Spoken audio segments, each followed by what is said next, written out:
Katika historia tukufu ya Uislamu kuna majina ambayo yakitajwa tu moyo wa Muislamu hutulia na roho hujawa na heshima.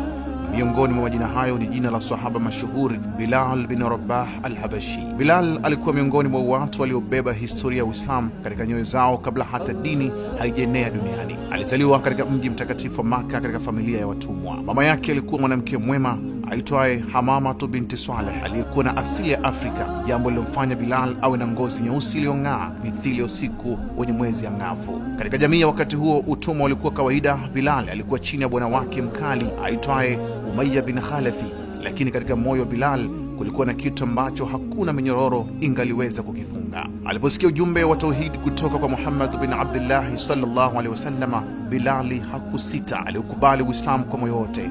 Hata hivyo, imani hiyo ilimgharimu mateso makubwa. Umayya ibn Khalafi alimtesa sana, akimlaza juu ya mchanga wa moto jangwani na kuweka jiwe zito kifuani mwake akimtaka aukane Uislamu. Lakini Bilal, pamoja na mateso yote hayo, hakutikisika. Katika kila maumivu, katika kila mateso, maneno yalikuwa yale yale yakitoka kinywani mwake, yani Mungu ni mmoja, Mungu ni mmoja, Muhammadu ni mjumbe wa Mwenyezi Mungu. Hatimaye mateso hayo yalimalizika pale sahaba mtukufu Abu Bakar Siddiq radhiallahu anhu alipomnunua na kumweka huru kwa ajili ya Mwenyezi Mungu. Baada ya Bilal kuingia katika uhuru huo, Bilal alibaki karibu sana na Mtume Muhammadin sallallahu alaihi wasallam. Mtume naye aliipenda sana sauti yake na aliona ndani yake utulivu na uaminifu wa kipekee. Ndipo Bilal akapewa heshima kubwa sana katika historia ya Uislamu kuwa muadhini wa kwanza katika Uislamu. Sauti yake ilipokuwa ikiinuka juu ya paa za Madina ikitangaza adhana ya kwanza kabisa, Waislamu walikusanyika kwa ajili ya swala, na tangu hapo jina la Bilal likabaki milele katika historia ya ibada ya swala. Kwa maumbile, Bilal alikuwa mrefu kiasi, mwenye mwili mwembamba, ngozi nyeusi yenye kung'aa na uso uliobeba alama ya utulivu na unyenyekevu. Lakini kilichowavuta watu zaidi kwake haikuwa sura yake, bali tabia yake. Alijulikana kwa uchamungu, uaminifu na upole wa hali ya juu. Katika maisha yake ya familia, Bilal aliwahi kuoa. Riwaya nyingi zinasema alimuoa mwanamke mwema aitwaye Hindu binti Aufi. Hata hivyo, historia nyingi zinaonyesha kwamba Bilal hakujulikana sana kuwa na watoto, na maisha yake mengi aliyatumia katika ibada na kuhudumia Uislamu. Katika tukio lilovunja moyo wa Bilal lilitokea mwaka ambao kipenzi chetu Mtume wetu Muhammadin sallallahu alaihi wasallam alitawafu dunia. Inasemekana Bilal alihuzunika sana kiasi kwamba hakutaka tena kuendelea kuishi katika mji wa Madina kwa kuendelea kutoa adhana, kwa sababu kila alipofika katika maneno ashhadu anna Muhammadar Rasulullah, machozi yalikuwa yakimtiririka. Hatimaye Bilal aliamua kuondoka Madina. Alihamia katika ardhi ya Damascus katika eneo la Syria, ambako aliishi maisha ibada na utulivu hadi alipofariki. Lakini hata baada ya karne nyingi kupita, simulizi ya Bilal bado inaishi katika nyoyo za Waislamu. Ni simulizi ya mtu ambaye hakushinda kwa nguvu za silaha, bali kwa imani, subra na ujasiri wa kusema ukweli. Bilal alikuwa mithili ya taa iliyowashwa gizani.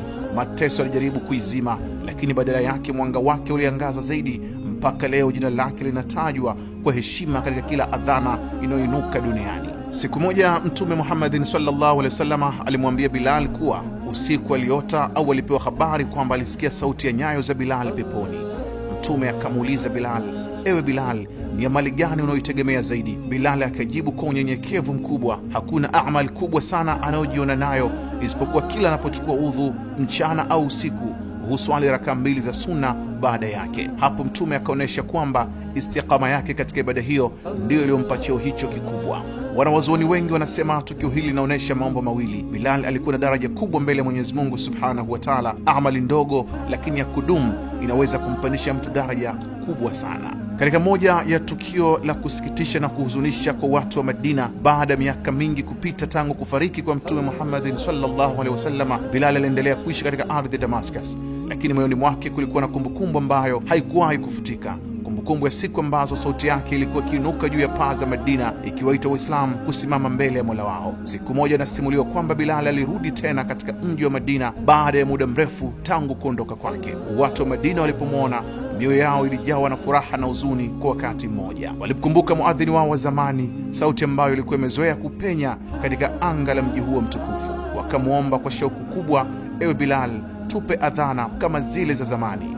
Mwanzoni Bilal alisita, kwani kila alipokumbuka Mtume machozi yalikuwa yakimtiririka, lakini kwa upendo wa watu wa Madina hatimaye Bilal alikubali akasimama kutoa adhana. Aliipaza sauti yake akisema, Allahu akbar, Allahu akbar. Mji mzima ulitetemeka kwa kumbukumbu. Watu wakaanza kutoka majumbani mwao, wengine wakilia, wengine wakikimbia kuelekea msikitini. Lakini alipofika katika maneno ashhadu anna Muhammadan rasulullah, sauti yake ilitetemeka, machozi yakamtiririka, na watu wa Madina wakalia kwa uchungu mkubwa, kana kwamba siku ile ndio walikuwa wamemzika tena mtume wao.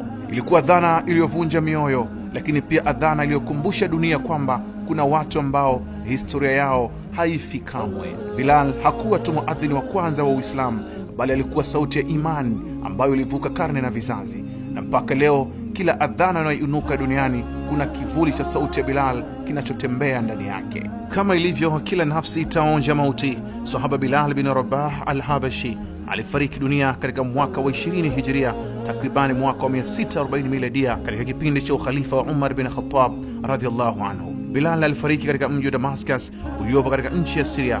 Alikuwa amehamia huko baada ya kuondoka Madina kwa sababu ya huzuni yake baada ya kufariki kwa kipenzi chake Mtume Muhammadin sallallahu alaihi wasallam ilikuwa kubwa sana. Bilal hakufa kwa tukio la ghafla au vita, bali alikufa kifo cha kawaida baada ya kuugua kwa muda kutokana na uzee. Inasimuliwa kwamba alipokuwa katika siku zake za mwisho, mke wake aliona huzuni na kusema, ole wangu, ni huzuni kubwa. Bilal akamjibu, ni furaha iliyoje, kesho nitakutana na vipenzi vyangu Muhammadin na maswahaba wake. Maneno haya yanaonyesha namna alivyokuwa na hamu ya kukutana tena na mtume na maswahaba waliomtangulia. Baada ya kufariki kwake Bilal, Waislamu wa Damascus walihuzunika sana. Bilal alikuwa mtu mashuhuri na anaheshimiwa sana huku Damascus. Mazishi yake yalifanyika kwa heshima kubwa na Waislamu wengi wa mji huo walishiriki kumzika. Alizikwa katika makaburi yanayojulikana kama Babu Saghir, sehemu ambayo hadi leo inahifadhi makaburi ya baadhi ya maswahaba. Bilal ameondoka duniani, lakini bado anaendelea kukumbukwa kama muadhini wa kwanza katika Uislamu, miongoni mwa masahaba walioteswa sana kwa sababu ya imani yao, mtu aliyekuwa na sauti tukufu iliyokuwa ikiwaita Waislamu kusimama katika swala. Mpaka hii leo kila adhana inapopanda juu ya minara ya misikiti duniani, jina la Bilal bin Rabah al-Habashi hutajwa kama sehemu kubwa katika historia ya Uislamu. Huyo ndio Bilal bin Rabah al-Habashi. Asante kwa kuwa nami. Ndimi Abdullahi mwana wa Maalim Mashi. Kutokana na maombi na ushauri wa wadau wa Kishki TV duniani kote ya kuomba kuichangia Kishki Online TV ili nao wapate kheri zinazotokana na kazi hii, sasa milango ipo wazi kwako Muislamu popote pale ulipo. Unaweza kuichangia Kishki TV kwa kutoa sadaka yako ili umma wa Uislamu uendelee kunufaika na maudhui ya vipindi mbalimbali vyenye ukumbusho na mafundisho lukuki kutoka hapa Kishki TV. Kumbuka kutoa sadaka hata kwa kiasi na ikhlas na kufurahi pindi itakapofika korabuka. Changia Kishki TV kupitia Airtel Money 0789445555 au Vodacom M-Pesa 0746588888. Jina Kishki Online TV.